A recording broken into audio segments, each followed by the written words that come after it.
Hey guys, তো তোমরা দেখতে পাচ্ছ আমরা আছি এখন মায়াপুর ইস্কন মন্দিরে। তো এখান থেকে মন্দিরে আশপাশটা ঘুরে দেখার সময় এক জায়গায় হরিনাম সংকীর্তন গান হচ্ছে। তো তার মধ্যে দেখতে পাচ্ছ আমার বাবা দুহাত তুলে নাচ শুরু করে দিয়েছে ওনাদের সাথে।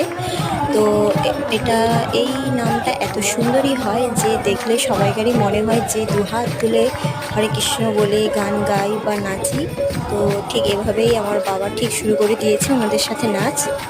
সত্যি এমন একটা তীর্থস্থানে এসে নিজের সব দুঃখ কষ্ট যা যন্ত্রণা আছে সমস্ত কিছু ভুলে গিয়ে ভগবানের কাছে নিজেকে উজাড় করে দেওয়ার মতো একটা তীর্থস্থান মানুষ পেয়েছে।